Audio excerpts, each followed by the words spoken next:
एक बार फिर हम डॉलर की बात कर लेते हैं। डॉलर ब्लैक हो रहा था और इस ब्लैक डॉलर को पकड़ लिया गया, इसके खिलाफ डंडा उठा लिया गया और आज कार्रवाई समझ लें कि शुरू हुई तो डॉलर जो है वो वापस काबू में आना शुरू हो गया। यानी ओपन मार्केट में जो उसकी छलांगे थी उन्हें रिवर्स गियर लगा और इंटरबैंक में भी आज डॉलर जो है वो 12 पैसे नीचे आया और 307 रुपये 10 पैसे से कम होकर 306 रुपये 98 पैसे पर आ गया।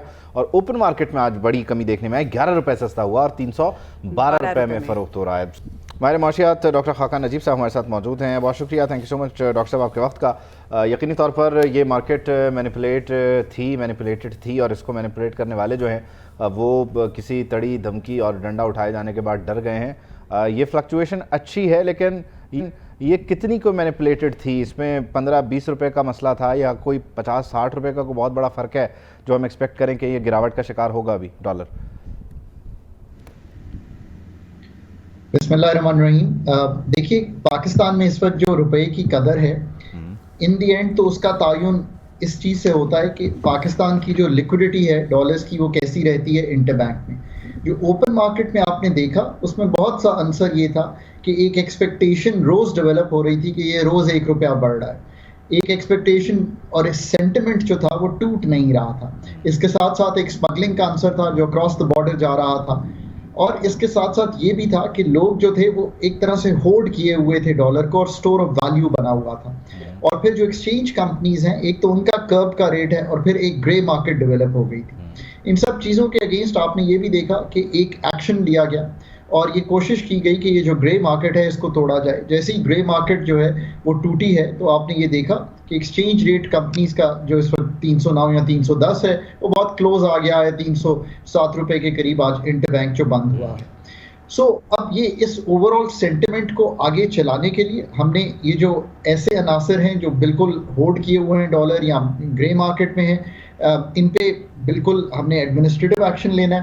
But on the interbank market ये याद रखिए कि हमने डॉलर लिक्विडिटी को इम्प्रूव करना है, जिसमें हमारी रेमिटेंसेस हैं, जिसमें हमारी एक्सपोर्ट्स हैं, और तीसरा आंसर एक ये भी क्रिएट हो रहा है कि एक एफडीआई के लिए कोशिश की जा रही है थ्रू द SIFC चैनल। तो अगर ये सब हमारे डॉलर लिक्विडिटी को इम्प्रूव करते हैं तो उसको भी तकवीत मिल सकती है। Market based exchange rate mechanism का मतलब जो है वो ये है कि जो डॉलर है पैरिटी रुपी के साथ वो दोनों तरफ मूव कर रही है। इस वक्त मेरा ख्याल है कि जो इंटरबैंक की भी मार्केट है वो एक तरह से डिसफंक्शनल है, और वो डिसफंक्शनल इसलिए है कि वहाँ पे जो लिक्विडिटी है वो बहुत वीक रही है। हमें इस लिक्विडिटी को भी बढ़ाना है। सो ओवरऑल ये तनाजुल है जिसमें ये मार्केट्स ट्रेड होती रही हैं। सो लेट्स होप कि हम इस लिक्विडिटी को बढ़ा सकें एंड लेट्स होप कि हम लिक्विडिटी बढ़ाने के लिए जो आप बात करें इसका तो एक बड़ा मसला ये है ना कि जब जो ओपन मार्केट है उसका रेट ही आप कह लीजिए कि 325 रुपये है, 327 रुपये है, तो फिर वो हवाला हुंडी का जो कल्चर है वो आम हो जाता है। लोग अपने रेमिटेंसेस के लिए, दीगर चीज़ों के लिए फिर उस चैनल का इस्तेमाल करते हैं जहाँ से उन्हें पैसे ज़्यादा मिल रहे होते हैं।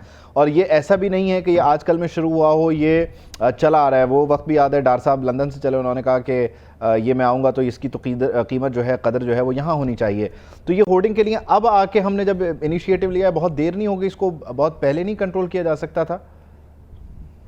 देखें, पाकिस्तान में ये तो बात आप बहुत सी चीज़ों के लिए कह सकते हैं, बट आई थिंक जो इस वक्त हो रहा था वो बिल्कुल एक्स्ट्रा ऑर्डिनरी था, बिकॉज एक केयर टेकर रजीम थी, एक रजीम नई टेक ओवर कर रही थी, तो वो बिल्कुल लग रहा था। उस पर PM ने भी बात की, बट आर्मी चीफ ने ओपनली लाहौर में कहा, और ये आपने सुना भी होगा कि उन्होंने ये हिदायत पेश की कि हम स्मगलिंग के अगेंस्ट जो जाएंगे and we will leave no stone unturned. So authorities ने अच्छा एक्शन लिया।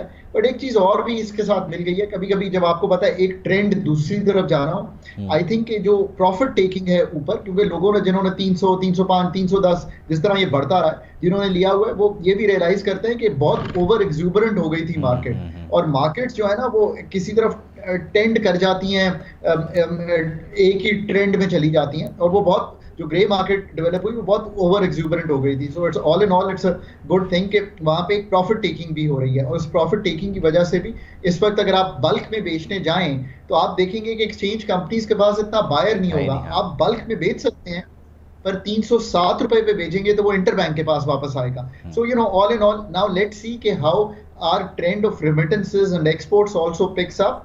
हाँ, इस और कुछ ओवरऑल कंपन सेंटिमेंट को अभी चेंज करना होगा। आपने कहा ना कि बहुत सारी चीज़ों के लिए कहा जा सकता है कि ये पहले हो सकता था। चीनी की बात कर लेते हैं। चीनी हमारे सामने है, सरप्लस में हुई, लेकिन वो चीनी कहाँ गई हमें समझ नहीं आ रही। हमारी चीनी हमें ये कहकर दे दी जाएगी कि ये ब्राज़ील से आई है। सेम मसला आप देखें कि आज वज़ीर तवानाई और वज़ीर इत्तलात ने ये बताया कि बिजली चोरी हो रही है। फाटा का, हैदराबाद का और बाकी जगहों का 490 बिलियन का जो है वो इस वक्त कह लीजिए चोरी है, लॉस है। हम हर चीज़ में बहुत देर कर देते हैं। ईरान से हमारी जो लीकेज है, जो हम स्मगल करते हैं ऑयल, बहुत सारी चीज़ें ऐसी हैं जहाँ जहाँ तवज्जो देनी चाहिए। 2-3 मैंने गिना दी, और आप क्या समझते हैं क्या क्या रह गया जिस तरफ हम तवज्जो दे लें डॉक्टर साहब? देखिए, एक तो हम इस तरफ तवज्जो दें कि ये जो स्टोरी हमने पाकिस्तान की लिखनी है ना, ये हमने लिखनी है, ये किसी और ने नहीं लिखनी, किसी मल्टीलैटरल ने नहीं आके लिखनी। वो आपको स्टेबलाइज तो कर सकते हैं। सो पहली तवज्जो तो ये दें कि हम कॉम्पिटेंस बिल्ड करके, ये जितने आपने बातें की है, एनर्जी सेक्टर जो है वो सर्जरी मांग रहा है। अब चोरी रोकना, टीएनडी लॉसेस रोकना, ये एक हद तक है, but you have to really go deeper, और इसकी डीपर सर्जरी है। ऑल्टरनेट एनर्जी इसी की तरह तरफ भी जाना टैक्स का पड़ेगा। निजाम है, दुरुस्त ऑल्टरनेट एनर्जी की तरफ तो बिल्कुल जाना पड़ा। इसी तरह पाकिस्तान का टैक्स का निजाम है, 8.5-9% ऑफ टैक्स टू जीडीपी जो है वो पाकिस्तान के लिए एक अनसस्टेनेबल लेवल है। तो उसको भी ठीक करना है आपने। इसी तरह आपने बिल्कुल बात की एक्सपोर्ट की, एक्सपोर्ट्स होंगी तो ये पैसे आएंगे, उसको भी आपने ठीक करना है। सो ये सारे काम अब आपने करने हैं। हम रियर व्यू मिरर में बिल्कुल देख सकते हैं, और इस चीज़ को ज़रूर मैं भी समझता हूं कि ये सारे काम हमें करने थे। जब हुए भी हैं तो हम 2 स्टेप्स फॉरवर्ड, तो फिर हम 1 स्टेप बैकवर्ड ले लेते हैं, तो वो अनडू हो जाते हैं। अब हमें कंसिस्टेंसी से ये 3 से 5 साल प्राइवेटाइजेशन है, डिस्कोस की प्राइवेटाइजेशन है, पीआईए की लेकिन उसमें डाइवेस्टमेंट भी है। बहुत सारे चैलेंजेस हैं डॉक्टर साहब। पीआईए की यूनियन जो है वो एहतजाज करना शुरू कर देती है। आप स्टील मिल से मुतालिक बात करें, वहाँ पर यूनियंस हैं। हमने लेयर बाय लेयर ऐसी प्रोटेक्शन दे दी है कि अब हमारे इन सफ़ेद हाथियों से जान छुड़ाना बहुत मुश्किल हो गया है। आई विश कि हम और बात करते, लेकिन वक्त की कमी है। Thank you so much for your time.